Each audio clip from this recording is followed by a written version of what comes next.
اللہ کے سامنے پیش کرنے کا موقع ملتا ہے. کسی بزرگ کا دن آتا ہے, آپ اس بزرگ کے نام پہ اگر فاتحہ کرتے ہیں, ہم تو یہ نہیں کہتے ہیں کہ ہم اس بزرگ سے ہی طلب کر رہے ہیں, ارے ان کے وسیلے سے ہم طلب کرتے ہیں. آج وسیلے کو لوگ انکار کرتے ہیں. حضرات محترم, انکار کرنے کی کوئی وجہ نہیں ہے. اللہ تبارک و تعالیٰ نے آپ کے مجسمے میں اتنی باتیں فرما دیا کہ اے انسان, تجھے اگر بولنا ہے تو زبان کا سہارا لینا پڑے گا, تجھے مسکرانا ہے تو ہونٹوں کا سہارا لینا پڑے گا, اگر تجھے ہنسنا ہے تو دانتوں کا سہارا لینا پڑے گا, اگر تجھے دکھنا ہے تو آنکھوں کا سہارا لینا پڑے گا. اے انسان, اگر تجھے خوبصورت دکھنا ہے تو بالوں کا سہارا لینا پڑے گا, اگر تجھے کچھ اٹھانا ہے تو ہاتھوں کا سہارا لینا پڑے گا. اے غافل انسان, اگر تجھے کہیں جانا ہے تو تمہارے قدموں کا سہارا لینا پڑے گا. دوسری چیزوں کی بات تو چھوڑو. حضرات محترم, اللہ نے خود آپ کے جسم میں اتنی چیزوں سے ارشاد فرمایا کہ اے انسان, تم کبھی وسیلے سے خالی نہیں ہو. آج آپ خود غور کیجئے, گناہوں میں اتنے ملوث لوگ ہیں ہم کیسے رب کی بارگاہ میں ڈائریکٹ مانگ سکتے ہیں؟ ہمارے اندر اتنی استطاعت نہیں ہے. صحابہ کرام کے دور کی بات بتاؤں آپ کو تو ذرا ذرا سی غلطی پہ رات و دن رویا کرتے تھے, لیکن آخرکار پھر بھی ہمارے نبی کے وسیلے سے اللہ سے دعا مانگتے ہیں. حضرات محترم, غور کیجئے اپنے گھروں میں فاتحہ کیجئے. آج میرے بیان کرنے کا مقصد ہے الا ان اولیاء اللہ لا خوف علیہم ولا هم يحزنون, کہ جو اللہ والے ہوتے ہیں ان پہ نہ کوئی ڈر ہوتا ہے, نہ کوئی خوف ہوتا ہے, نہ کوئی غم ہوتا ہے. حضرات محترم, ابھی 15 رجب المرجب کو 143 ہجری میں حضرت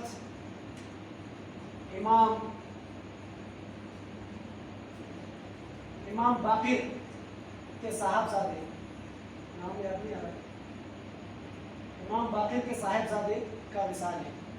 ٹھیک ہے, تو آج ان کے اس موقع پر حضرت امام جعفر صادق رضی اللہ تعالیٰ, جو کہ امام باقر کے فرزند ہیں, اور امام باقر حضرت علی زین العابدین کے فرزند ہیں, اور حضرت امام زین العابدین فرزند امام حسین ہیں. حضرات محترم, ان کی ولادت باسعادت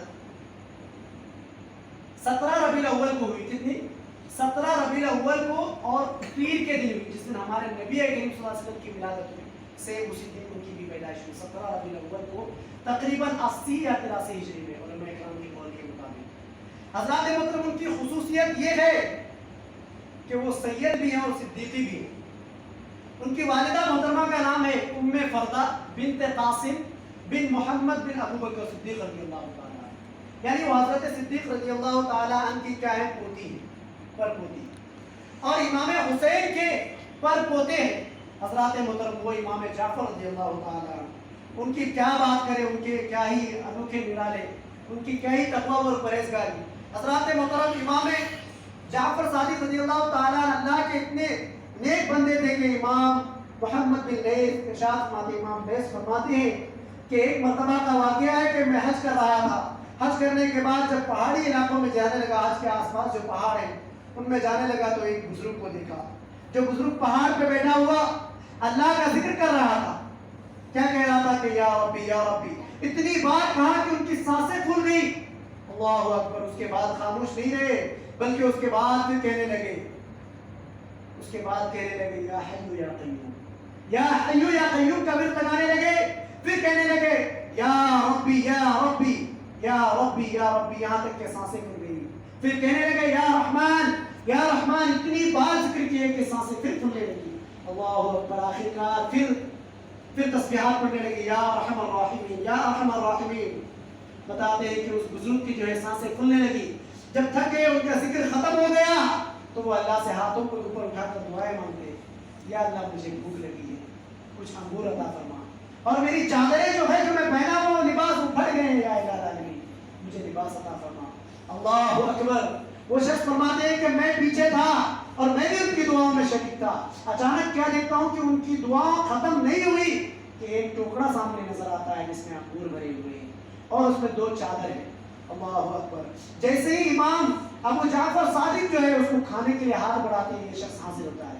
حضور میں بھی آپ کا شریک ہوں, کیونکہ آپ جب دعا کر رہے تھے میں آمین آمین کہہ رہا تھا. اللہ اکبر.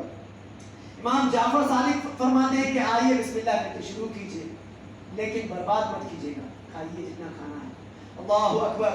وہ بزرگ فرماتے ہیں کہ میں کھانے لگا انگوروں کو, میرا پیٹ بھر گیا, لیکن ٹوکری سے ذرہ برابر بھی کم نہیں ہوا. اللہ اکبر. جب میں کھا لیا, کھانے کے بعد حضرت نے طلب کیا. حضرت امام جعفر صادق فرماتے ہیں کہ اگر آپ کو چادر کی ضرورت ہو تو آپ ایک چادر لے لیجیے. اللہ اکبر. وہ فرماتے ہیں کہ مجھے چادر کی حاجت نہیں تھی, میں نے انکار کر دیا. انہوں نے فرمایا کہ ذرا حائل ہو جائیے, میں ان کپڑوں کو بدل لوں. اللہ اکبر. امام ابو جعفر صادق ان کپڑوں کو بدلتے ہیں.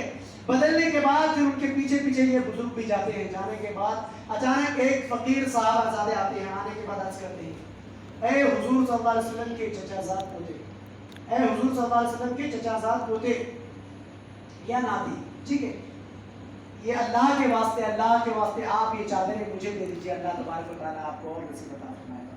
اللہ اکبر. کیا ہوا, حضرت امام ابو جعفر صادق وہ کپڑے ان کو دے دیتے ہیں.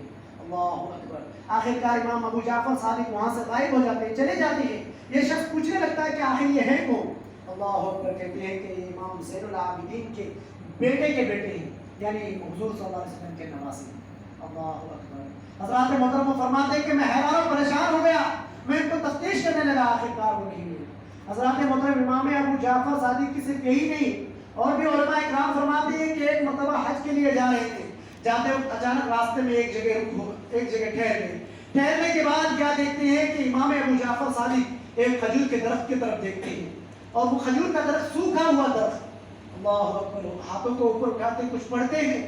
پڑھنے کے بعد اللہ کی طرف ہاتھوں کو اٹھا کر کہتے ہیں کہ اے کھجور کے درخت, اے کھجور کے درخت, اللہ تبارک و تعالیٰ نے تجھ میں ہمارے لیے رزق پیدا کیا, ذرا مجھے بھی تو کھلا. اللہ اکبر.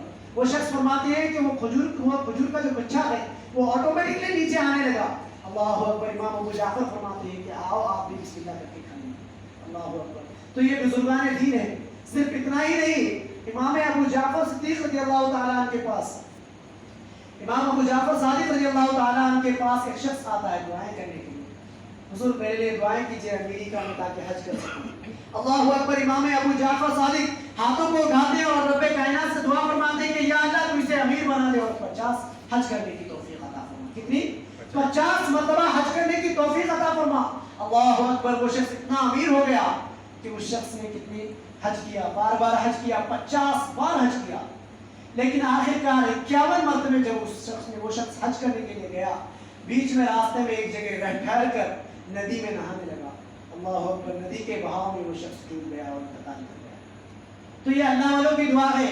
دیکھیے آپ ذرا غور کیجئے کہ دعا 50 کی تھی تو 50 ہی مکمل کی. چاہتا تو 51 مکمل کر سکتا تھا, لیکن اللہ والے نے 50 کی دعا کی تھی, 50 مکمل ہو گئی, وہ شخص بھی چلا گیا. حضرات محترم اسی طرح ان کا واقعہ ہے.